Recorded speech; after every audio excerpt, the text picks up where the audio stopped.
যৌবনকালে সে তাহাজ্জুদের নামাজ আদায় করত, বৃদ্ধ হয়ে যাওয়ার কারণে, হার্টের সমস্যার কারণে এখন আর তাহাজ্জুদের নামাজ আদায় করতে পারে না। আল্লাহ পাক ফেরেশতাদেরকে ডেকে বলে দেন, আমার এই বান্দা যৌবনকালে যেহেতু তাহাজ্জুদের নামাজ আদায় করেছে, এখন তার সেই শক্তি নাই, সে তাহাজ্জুদের নামাজ না আদায় করলো, আগের হিসাবে তার আমলনামার ভিতরে তাহাজ্জুদের নামাজ লিখে দাও। যৌবনকালে বৃহস্পতিবারে রোজা রাখছে, সোমবারে রোজা রেখেছে, রাসূলের সুন্নত অনুযায়ী ভালো ভালো কাজ করেছে। বয়স হয়ে যাওয়ার কারণে এখন শরীর অসুস্থ, এখন আর আগের মতন পারে না। আমার আল্লাহ ফেরেশতাদেরকে ডেকে বলে, আমার এই বান্দা যুবক যখন ছিল তখন সে যেভাবে রোজা রাখছে, এখন রোজা না রাখতে পারলেও তার আমলনামার ভিতরে রোজার সওয়াবগুলা লিখে দাও। যৌবনকালে মানুষকে দ্বীনের দাওয়াত দিয়েছে, আল্লাহর পথে মানুষকে ডেকেছে, রাত্রি দিন আল্লাহর জন্য খেটেছে, বার্ধক্য হয়ে যাওয়ার কারণে কাউকে আর ডাকতে পারে না। আমার আল্লাহ বলে, সমস্যা নাই ও আমার ফেরেশতারা, যৌবনকাল যেহেতু সে আল্লাহর পথে দিয়েছে, সে যতদিন হায়াতে বাঁচাই থাকে, যৌবনকাল সে দিনের 24 ঘন্টার ভিতরে 4-5 ঘন্টা আল্লাহর রাস্তায় উৎসর্গ করেছেন। এখন বার্ধক্য হওয়ার কারণে সে আর পারে না, অসুবিধা নাই, অসুবিধা নাই, আগের সেই সিস্টেম অনুযায়ী তার আমলনামাতে 4-5 ঘন্টার সওয়াব লিখতে থাকো। তাহলে যৌবনকালে যদি ইবাদত করতে পারেন, বুড়াতি বয়সে ইবাদত না করতে পারলেও সমস্যা নাই, আগের রেশি অনুযায়ী আপনি পাবেন। সুবহানাল্লাহ বলেন। কত বড় রহমত! সরকার দেয় 1 বছর এলফিয়ার, আল্লাহ দিবে ক বছর? যতদিন আপনি বাঁচি থাকেন ততদিন। এর ভিতরে যদি আপনি সদকায়ে জারিয়া করতে পারেন, আপনি দুনিয়া থেকে চলে যাবেন, সদকায়ে জারি হিসাবে কবরে আমলনামার ভিতরে সওয়াব যোগ হতে থাকবে। আপনি একটা গাছ লাগিয়ে গিয়েছেন, আপনি মারা গেছেন, বৃদ্ধ হয়ে মারা গেছেন, এই গাছটা জীবিত ছিল, যতদিন এই গাছ জীবিত থাকবে তার পাতাগুলো আল্লাহর জিকির করবে, এখান থেকে ফল মানুষে খাবে, পশু পাখি খাবে, যতদিন বেঁচে থাকে এটার সওয়াব আপনার আমলনামাতে পৌঁছাতে থাকবে। সুবহানাল্লাহ। মারা যাওয়ার পরও কি?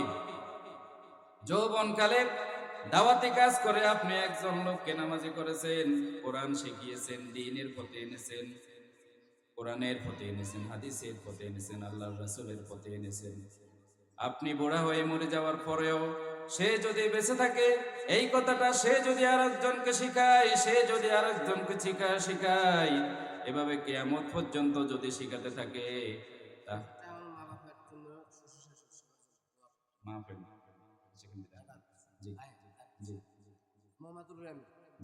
এভাবে কিয়ামত পর্যন্ত এর সওয়াব আপনার আমলনামাতে যেতে থাকবে। যৌবনকালের গুরুত্ব আছে না নাই? কেউ যদি যৌবনকালে খারাপ কাজ করে, কোন মানুষকে খারাপ কথা শিখিয়ে যায়, দুনিয়া থেকে চলে যাওয়ার পরেও এই খারাপ কাজ যদি চলতে থাকে, গুনাহটা তার আমলনামাতে পৌঁছতে থাকে। নাউজুবিল্লাহ। এই কারণে রাসূল সাল্লাল্লাহু আলাইহি ওয়াসাল্লাম বলেছেন, তোমরা 5টা বিষয়ের পূর্বে 5টা বিষয়কে গুরুত্ব দাও। শাবাবাকা কাবলা হারামাক, তোমার বার্ধক্য আসার আগে তুমি যৌবনকালকে গুরুত্ব দিবা। ওয়াসিহহাতিকা কাবলা সুকমাক, আর তোমার অসুস্থ হয়ে যাওয়ার আগে তুমি তোমার সুস্থতাকে কাজে লাগাবা। আমরা যখন অসুস্থ হয়ে যাই, আমরা অনেক সময় চিন্তা করি যে এখন ভালো হয়ে যাব, কিন্তু হঠাৎ আমাদের মাঝে এমন অসুখ পেয়ে বসতে পারে, এর থেকে ভালো হওয়ার কোনো মেডিসিন হয়তো বা এখনো আবিষ্কার হয় নাই, হতে পারে এটা আমার জীবনের শেষ অসুখ। এই কারণে আল্লাহর রাসূল বলেন, তুমি যখন অসুস্থ হয়ে যাবা, অসুস্থ হয়ে যাওয়ার আগে তুমি যখন সুস্থ ছিলা, তোমার তুমি তখন নেক কাজে তুমি সময়টা অতিবাহিত করবে। ওয়াগিনাকা কাবলা ফাকরিক, আর তুমি অসচ্ছল হয়ে যাওয়ার আগে তোমার সচ্ছলতাকে কাজে লাগাও। ধন সম্পদ কি সবসময় সব অবস্থা থাকে নাকি সবার? আজকের রাজা কালকের কি 10 বছরের রাজা, 9 বছরের আজকে আমির, কালকে ফকির। আছে না নাই? সকালবেলা আমির সেজে ফকির সন্ধ্যাবেলা। এই পৃথিবী থেকে মানুষ যখন থেকে তৈরি হয়েছে এখন পর্যন্ত লক্ষ কোটি উদাহরণ দেওয়া যাবে যে এক সময় অনেক টাকার মালিক ছিল, সময়ের ব্যবধানে সে আর কিছুই নেই। এক সময় রাজা ছিল, এখন সে ফকির। এক সময় সে মানুষকে গ্রেফতার করতো, এখন তাকে গ্রেফতার করা হয়েছে। আছে না নাই? এই কারণে রাসূল বলছেন, তোমার যখন আর্থিক অবস্থা ভালো, এখনই তুমি তোমার জন্য ডিপোজিট করে নাও, আল্লাহর রাস্তায় দান করো, মানুষের কল্যাণে দান করো, দেশের কল্যাণে দান করো, এই পৃথিবীর কল্যাণে তুমি তোমার টাকা খরচ করো। কারণ এমন একটা সময় আসবে তোমার এই অবস্থা আর থাকবে না, তখন চাইলেও তুমি আর খরচ করতে পারবে না। আর শয়তান মানুষের বুঝে কি, আগামীকাল দিও, এখন থাক, আরো কিছু জমাইলাও, আরো কিছু কি, এরকম জমাইতে জমাইতে একদিন মালাকুল মউত এসে যাবে।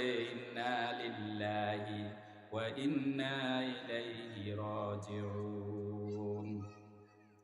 ওয়া ফারাগাকা কাবলা শুগলিক, আর ব্যস্ত হয়ে যাওয়ার আগে তুমি তোমার অবসরকে কাজে লাগাও। আমাদেরকে আল্লাহ পাক সময় দিয়েছেন, কি দিয়েছেন? এই সময়টা কি কাটানোর জিনিস নাকি খাটানোর জিনিস? এই সবাই বলে না কেন? শীতিতে ব্যাগে খিচে গেছে নি? হ্যাঁ, ইমানদার কোন শীতে খিচবে না ইনশাল্লাহ। বলেন যে কাবলা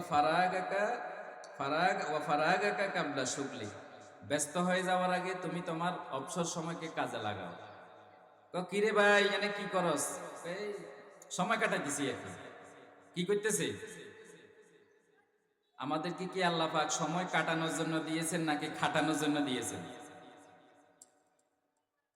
একজন শিক্ষার্থী যখন পরীক্ষা দিতে যায়, তার জন্য 3 ঘন্টা 4 ঘন্টা বরাদ্দ থাকে। সে 1 সেকেন্ড সময় নষ্ট করে না, কারো সাথে তখন কথা বলে না, সে তখন লিখতে থাকে। কারণ এই 3 ঘন্টা তার কাটানোর সময় না, এটা তার খাটানোর সময়। 10 মিনিট যদি সে না লেখে তাহলে সে পিছনে পড়ে যাবে। বিপরীত দিকে কোনো বোকা ছাত্র যদি মনে করে এই 3 ঘন্টা আমি বসে বসে কাটাবো, এই 4 ঘন্টা আমি বসে বসে কাটাবো, ফলাফল দেওয়ার পরে সে কি পাস করবে না ফেল করবে?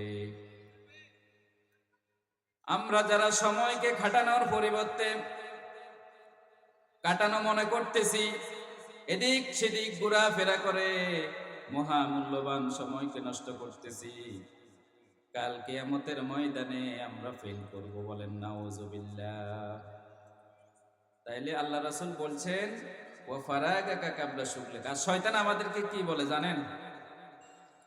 শয়তান আমাদেরকে বলে সময় কাটাও, এমনি লুডো খেলাইতে বয় যায়, এমনি চক্কা খেল, দেব এমনি খেল, এইটা কর সেটা কর, এটার আয়োজন কর, কি বলে না? সময় যান না। সময় যান না কেন? আমার যখন কোনো কাম কাজ না, আমি পড়তে পারি সুবহানাল্লাহি ওয়া বিহামদিহি সুবহানাল্লাহিল আযীম, আস্তাগফিরুল্লাহ ওয়া আতুবু ইলাইহি, লা হাওলা ওয়া লা কুওয়াতা ইল্লা বিল্লাহ, লা ইলাহা ইল্লা আনতা সুবহানাকা ইন্নী কুনতু মিনাজ জালিমিন।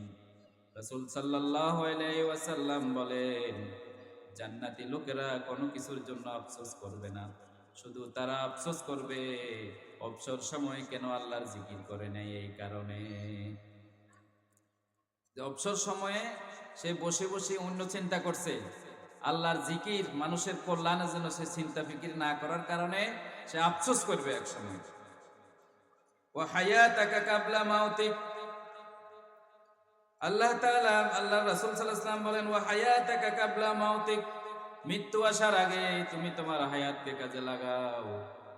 আমরা অনেকে বসে রয়েছি এটা যে আমার বয়স 100 বছর হবে, তারপরে আমরা মারা যাব। এরকম কোন ওহী আমাদের উপরে এখনো নাজিল হয়েছে কিনা? নাজিল হয়েছে? আমরা মনে করতেছি অনেক লম্বা হায়াত আমরা পাবো, শেষ বয়সে এসে ভালো হয়ে যাব। কিন্তু দেখা যায় এই দুনিয়াতে আসার একটা সিরিয়াল আছে। আগে দাদা, তারপরে বাবা, তারপরে সন্তান, তারপরে নাতি। কিন্তু এই দুনিয়া থেকে যাওয়ার কোনো সিরিয়াল নাই। দাদা দুনিয়াতে বাঁচি রয়েছে, নাতিকে আল্লাহ নিয়ে গেছে, আছে না নাই? বাবা দুনিয়াতে বেঁচে আছে, সন্তান দুনিয়া থেকে চলে গেছে, আছে না নাই?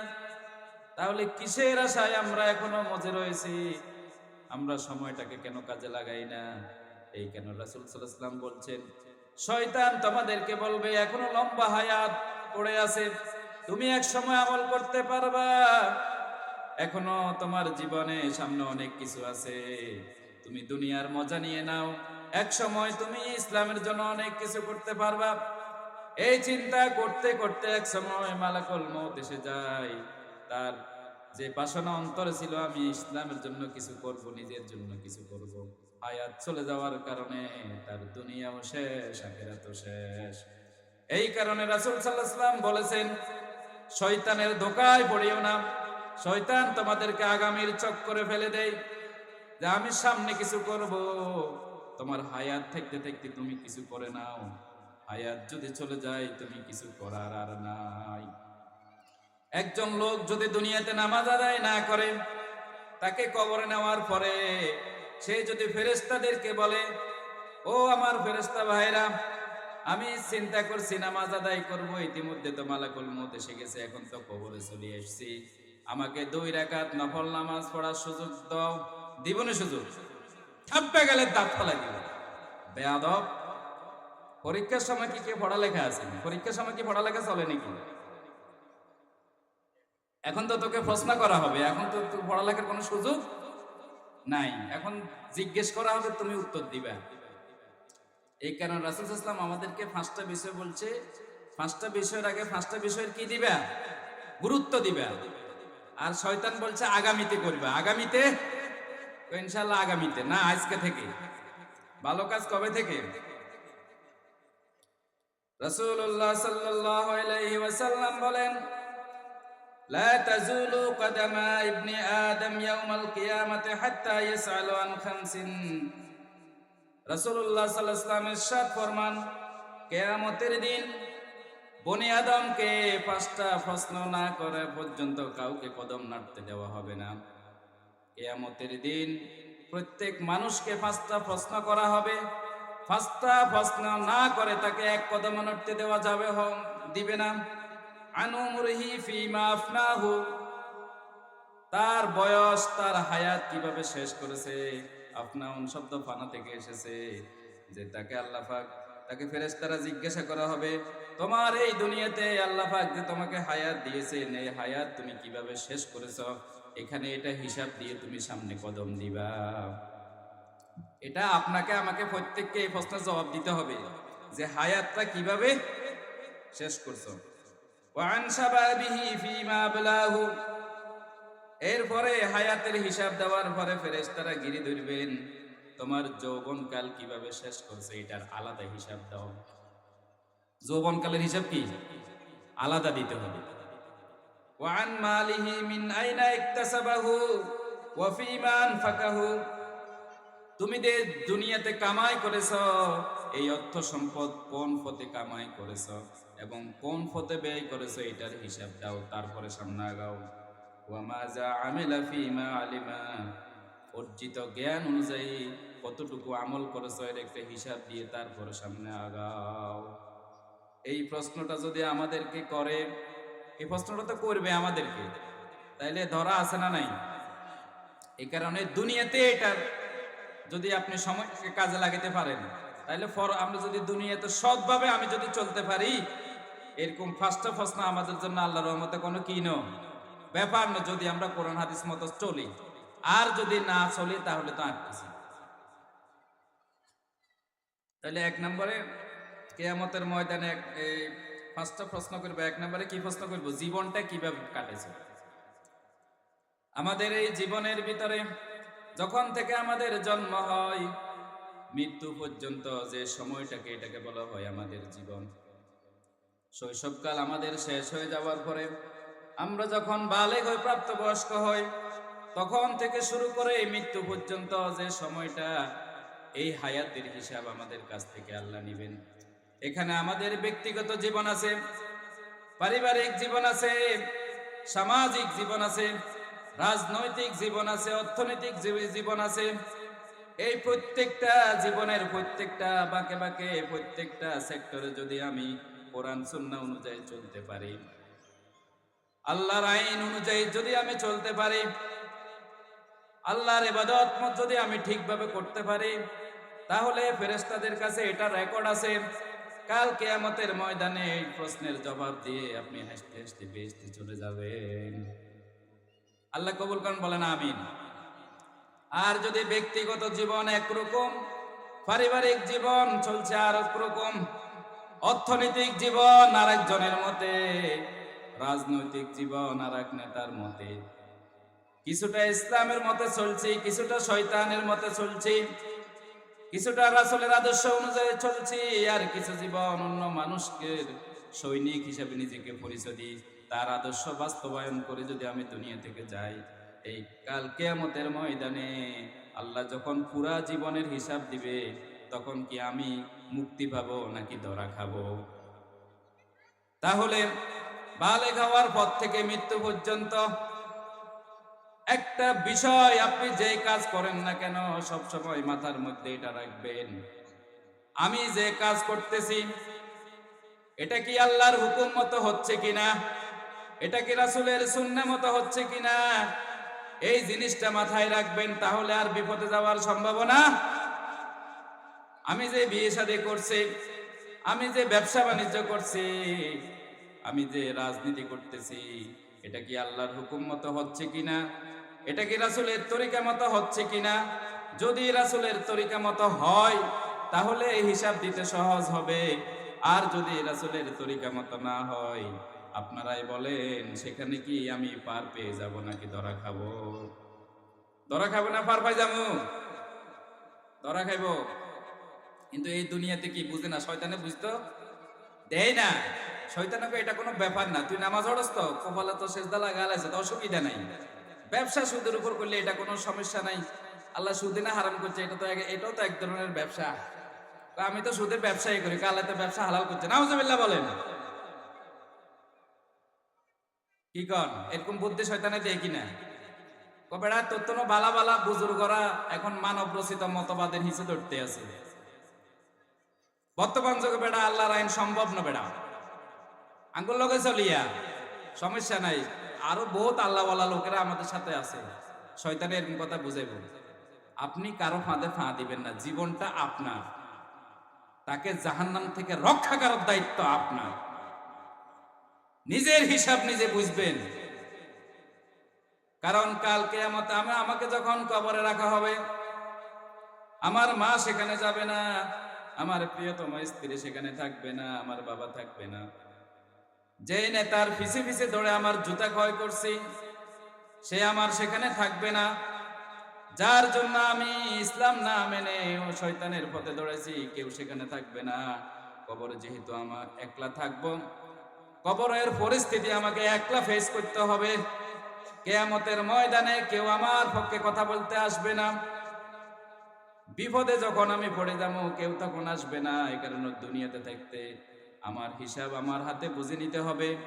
আমি যাই করি না কেন আল্লাহর হুকুমের বাইরে, রাসূলের আদর্শের বাইরে আমি কোনো কিছু করতে পারবো না। রাজি আছেন নি? আর দুনিয়াতে যদি সম্মানের লোভে, কয়েকটা টাকার জন্য, একটা পদ পাওয়ার জন্য আপনি কারো আদর্শের কাছে নিজেকে বিক্রি করে দেন, আল্লাহর কাছে মাথা না ঝুঁকায় কারো কাছে মাথা ঝুঁকাই দেন, আল্লাহর কাছেও মাথা ঝুঁকান, অন্য কারো কাছেও যদি মাথা ঝুঁকান, কিয়ামতের ময়দানে আমরা ধরা খাবো কি খাবো না? পুরা জীবনের হিসাব নেওয়ার পরে ওয়ান শাবাবিহি ফিমা বালাহু, যৌবনকাল কিভাবে শেষ করেছে এটার আরেকটা হিসাব নেওয়া হবে। তাহলে যৌবনকালের হিসাব আলাদাভাবে কি নিব? ওয়ান মালিহি মিন আইনা ইকতাসাবাহু, দুনিয়াতে তুমি যে ধন সম্পদ উপার্জন করেছ কিভাবে উপার্জন করেছো, এটা আল্লাহর কাছে সেদিন হিসাব দিতে হবে। হিসাব দিতে হবে কিনা? আর শয়তানে বলে যে কামা অসুবিধা নেই, দুনিয়াটা মস্ত বড়, খাও দাও ফুর্তি করো, তোর টাকা না কামাইলে চলবে কিভাবে? টাকা কামাইতে হবে, অবশ্যই টাকা কামাইতে হবে, কিন্তু অবৈধভাবে আপনি ডাইনাতে বামাতে যেভাবে কামান না কেন, ফেরেশতারা রেকর্ড রাখতেছে কিনা বলেন? রেকর্ড রাখতেছে? সেখানে এটা জিজ্ঞেস করা হবে। আপনি যদি বলেন যে আমি সব হালাল কামাইছি, ফেরেশতারা এনে রেকর্ড বার করে দিবে, দেখেন ডাইনাতে বামাতে কিভাবে টাকা কামাইছে। ভোটের সময় যখন আসে বলছে কাকা 1000 টাকা দেন, আমারে ভোটটা দিয়েন, কইছে আচ্ছা ঠিক আছে 1000 টাকা দিন, কারো পৌঁছা। এরকম লোক আছে না নাই? অভাবের কারণে করছেন, এটা রেকর্ড হয়েছে কিনা? কারো থেকে টাকা নিবেন না, বিবেক খরচ করে আপনি দিবেন। আমি আপনাকে বলবো না, বললে কেবো হুজুর তো অমুক দল তমুক দল, দরকার নেই। আপনার আল্লাহ বিবেক দিছে না? দিছে কিনা? এই বিবেক কাজে লাগে আপনি দিবেন। টাকার বিনিময়ে ফেরেশতারা দরিয়া লাগবে, তো ধরব কিনা? এভাবে অবৈধ কামাই করা যাবে না। ওয়াফিমান ফাকাহু, আবার হালাল পন্থায় আপনি হিসাব দিছেন, আমার টাকাগুলা সব হালাল, এবার ফেরেশতারা ধরবে এই টাকাগুলা কোন কোন জায়গায় ব্যয় করেছে, একটা হিসাব দাও। ফেরেশতাদের কাছে হিসাব আছে না নাই? আপনি হিসাব দিবেন, আমি এইভাবে এইভাবে খরচ করছি, ফেরেশতা বাইর করব যে যাত্রা আছে, যাত্রাতে সাদা দিছে, গানের কনসার্টে সাদা দিছে, মানুষকে খুন করার জন্য অস্ত্র শস্ত্র কিনবে, সেখানে টাকা দিছে। এভাবে ফেরেশতারা দেখে দিব নি? অনেকে যাত্রার লাই টাকা দেয়, যাত্রা দেখে, কথা কও না, যাত্রা দেখে, আরো জোরে যাত্রা দেখে। আর যারা যাত্রা আয়োজন করে তারা ভালো লোক নাকি? এখন আমাদের দেশে দেখা যায় আমাদের নেতারা যাত্রার আয়োজন করে, সাংস্কৃতিক অনুষ্ঠানের নাম দিয়ে এখানে অনিসলামিক, এখানে অশ্লীল ভাবে নাচ গান আছে না নাই? এটা আমাদের একটা কালচার, এটা আমাদের যুগ যুগ ধরে কি হয়েছে। ফেরেশতারা করবো তো করে যুগ যুগ ধরে কি এভাবে লাত্তি দিয়ে জাহান্নামে আলে যেতেও যা। যারা আগে এরকম করছে তাদেরকে যেরকম কানের ভিতরে সীসা দিছি, তোকেও যুগ যুগ ধরে চলেছে, আজকে তোর কানের ভিতরে কি সীসা ডালি দিছি। আমরা ওই সমস্ত কাজে আমাদের অর্থ ব্যয় করবো।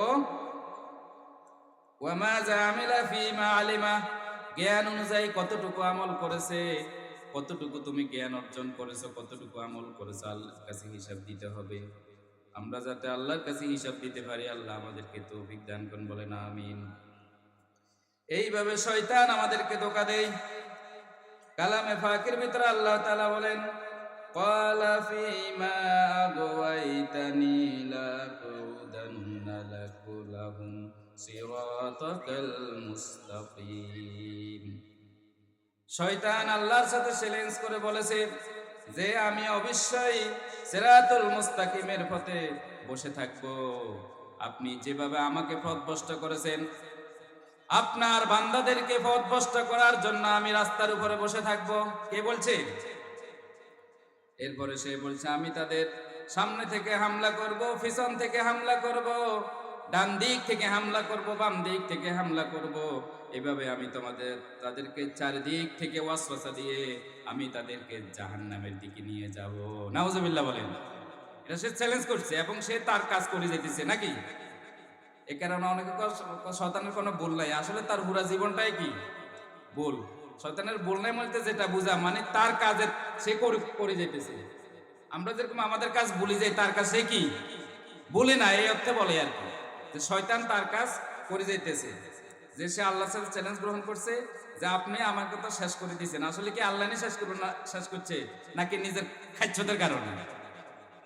আল্লাহ তো তার ভালো একটা পজিশন দিছিল, সে তো আল্লাহর লগে তর্ক করে, সে আল্লাহকে বুঝাইতো যা। নাউজুবিল্লাহ বলেন। আল্লাহরে সে বুঝায়।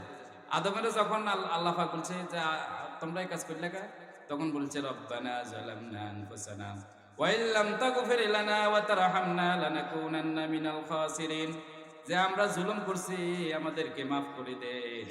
আর তারা যখন বলছে, সে বলছে যে আল্লাহ, যে আপনি আদমকে বানাইছেন মাটি দিয়া, আমাকে বানাইছেন আগুন দিয়া, আগুন যা উপরের দিকে, মাটির কাজ নিচের দিকে, আমি কেন তাকে সিজদা করব? আনা খায়রুম মিনহু, আমি তো তার থেকে আরো উত্তম। আল্লাহরে বুঝাইতে, তাহলে সে তখন থেকে তাকে যখন একটা এই হেদায়েতের পথ থেকে তার কারণে আল্লাহ পাক তাকে যখন বিচ্ছিত করলেন, তখন সে সিদ্ধান্ত নিছে সে মচ্ছি আদমের সন্তান সবগুলার হলে আমি জাহান্নামে যাব না।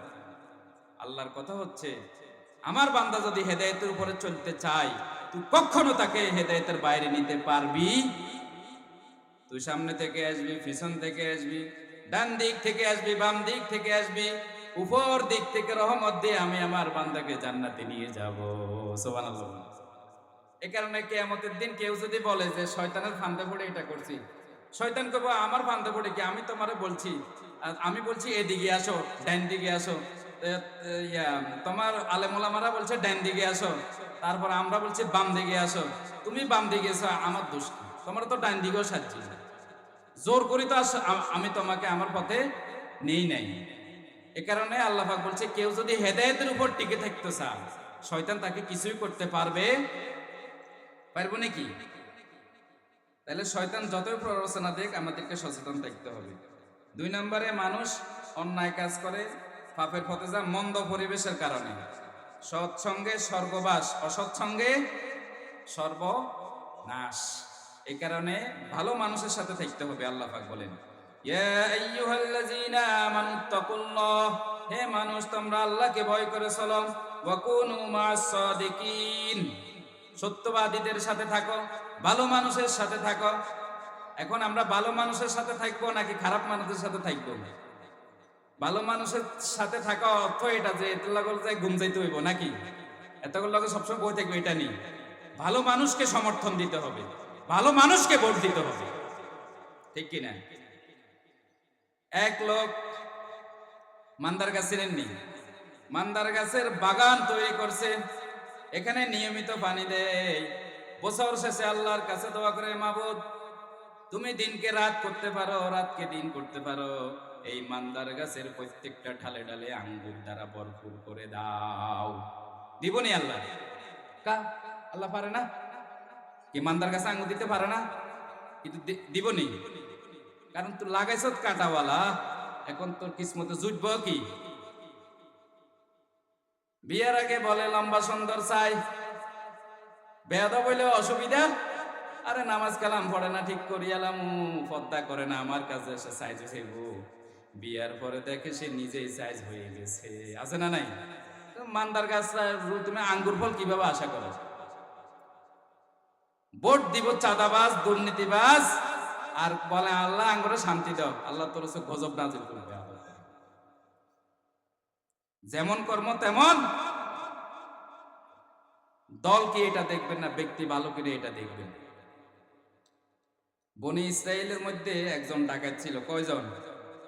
একজন ডাকাত ছিল, 99 জন মানুষকে হত্যা করছে। কয়জন? 99 জন মানুষকে হত্যা করার পরে তার অন্তরের ভিতরে আল্লাহর ভয় ঢুকে গেছে, এরে আমি তো মরতে হবে। তখন সে এলাকার এক তৎকালীন এই বনি ইসরায়েলের এক আলেমের কাছে গেছে, সাধারণ, উনি অল্প জানতেন। ওনাকে যাই বলছে যে হুজুর, আমি তো 99 জন হত্যা করছি, এখন আমার কি কোনো আল্লাহ মাফ করবো নি? ও দূরে ভাই আদব, সামনে থেকে 99 জন মানুষ হত্যা করছো, তোর মতো নিকৃষ্ট আল্লাহর এই জমিনে নাই। এত তো এমনি খুনি, তার মাথা গরম হয়ে গেছে, এতে বার করে দিছে হুজুর শেষ করে। কত হয়েছে? 100। পরবর্তীতে তার মাথা গরম অবস্থায় এটা করে বলছে, আবার তার ভিতরে অনুশোচনা তৈরি হলো, হায় হায় আমি কি করলাম, একজন আলেমকে আমি হত্যা করলাম, কত লোককে মারলাম, 100 লোককে মারলাম। পরবর্তীতে একজনে পরামর্শ দিছে, অমুক এলাকাতে বড় একজন আলেম আছে, তার সাথে দেখা করো। তখন সে অমুক শহরে গিয়ে সেই আলেমের সাথে দেখা করে বলল, ভাই এইভাবে অবস্থায় 100 জনকে হত্যা করছি, এখন কি আমার বাঁচার কোনো পথ আছে না? তখন ওই আলেম তাকে বললে, আল্লাহ রহমান রহিম, তুমি যদি তওবা করে আল্লাহর রাস্তায় আসতে পারো, অবশ্যই আল্লাহ তোমাকে মাফ করবেন। তবে তোমাকে আমি একটা পরামর্শ দিই, তুমি যে এলাকাতে চলো, যাদের সাথে চলাফেরা করো, তারা সবাই খারাপ, যার কারণে তুমি এখান থেকে তওবা করে যদি আবার এলাকায় ফিরে যায়, তুমি আগের মতো হয়ে যাবে। কারণ অসৎসঙ্গে কি সর্বনাশ। এই কারণে আমি তোমার পরামর্শ দিই, তোমার এলাকা থেকে একটা দূরে এলাকা আছে, ওখানে বেশিরভাগ ভালো মানুষ বাস করে, তুমি এই মন্দ পরিবেশ ত্যাগ করে ভালো সেখানে চলে যাও, তাহলে তুমি তোমার তওবার উপরে ইস্তেকামত থাকতে পারবা, ভালো হইতে পারবা।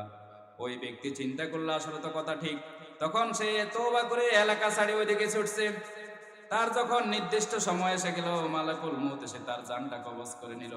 এখন রহমতের ফেরেশতায় তারে টানে জান্নাতের দিকে, আযাবের ফেরেশতা তাকে টানে জাহান্নামের দিকে।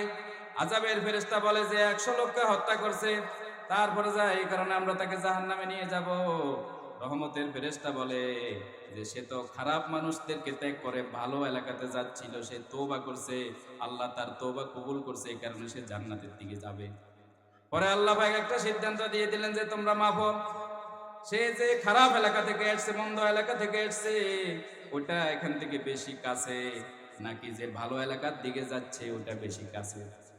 তখন মাপ দিয়ে দেখলো এক বিগত দূর, এক বিগত কাছে আছে ভালো এলাকার দিকে। তখন আল্লাহ পাক বলল যে সে যদি ভালো মানুষের দিকে যাচ্ছে, তওবা যেহেতু করছে, তাকে জান্নাতের দিকে নিয়ে নাও। সুবহানাল্লাহ।